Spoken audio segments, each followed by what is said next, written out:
నమస్తే, one TV హెల్త్కి స్వాగతం. ఎక్కువగా పప్పు తింటే ఆరోగ్యానికి మంచిదేనా? పప్పులు మన రోజువారీ ఆహారంలో ఎంతో ముఖ్యమైన భాగం. కందిపప్పు, పెసరపప్పు, మినప్పప్పు, శనగపప్పు ఇలా రకరకాల పప్పులు మన వంటింట్లో నిత్యం కనిపిస్తాయి.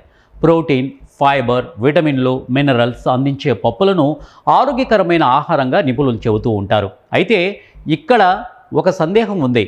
పప్పు ఎంత తింటే మంచిది? ఎక్కువగా తింటే మరింత ఆరోగ్యం వస్తుందా, లేక ఇబ్బందులు ఎదురవుతాయా? పప్పుల్లో మొక్కల ఆధారిత ప్రోటీన్ సమృద్ధిగా ఉంటుంది. మన శరీరంలోని కండరాల నిర్మాణం, మరమ్మతులకు ప్రోటీన్ అవసరం. అందుకే శాకాహార ఆహారంలో పప్పులకు ప్రత్యేకమైనటువంటి స్థానం ఉంది.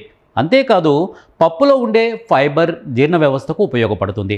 ఎక్కువసేపు కడుపు నిండిన భావన కలిగించడం వల్ల ఆహారం ఎక్కువగా తీసుకోవడాన్ని తగ్గించడంలో కూడా సహాయపడుతుంది.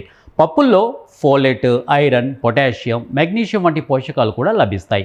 సమతుల్య ఆహారంలో భాగంగా పప్పులను తీసుకోవడం గుండె ఆరోగ్యానికి, బరువు నియంత్రణకు కూడా ఉపయోగకరంగా ఉండొచ్చు. అయితే ఎక్కువగా తింటే పప్పులను ఒక్కసారిగా ఎక్కువ మోతాదులో తీసుకుంటే కొందరిలో గ్యాస్, కడుపు ఉబ్బరం, అజీర్ణం వంటి సమస్యలు రావచ్చు. ముఖ్యంగా పప్పులు ఎక్కువగా తినే అలవాటు లేని వారు ఒక్కసారిగా మోతాదు పెంచకుండా క్రమంగా పెంచడం చాలా మంచిది. అలాగే పప్పుల్లో ఫైబర్ ఎక్కువగా ఉంటుంది కాబట్టి పప్పులు తినే సమయంలో తగినంత నీరు కూడా తీసుకోవాలి.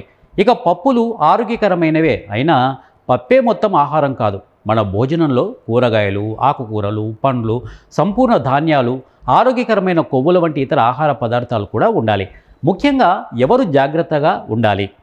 కిడ్నీ వ్యాధులు ఉన్నవారు లేదా వైద్యులు ప్రోటీన్, పొటాషియం, ఫాస్ఫరస్ వంటి పోషకాలను పరిమితం చేయాలని సూచించిన వారు పప్పుల మోతాదును స్వయంగా పెంచకూడదు.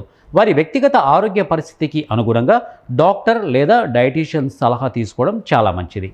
మరిన్ని హెల్త్ అప్డేట్స్ కోసం మా ఛానల్ని సబ్స్క్రైబ్ చేసుకోండి, లైక్ చేయండి, షేర్ చేయండి, కామెంట్ రూపంలో మీ అభిప్రాయాన్ని తెలియచేయండి. ఇది ఇవాల్టి వన్ టీవీ హెల్త్ టిప్. మరో హెల్త్ టిప్తో మేము ముందుంటాను. Until then keep watching one TV health.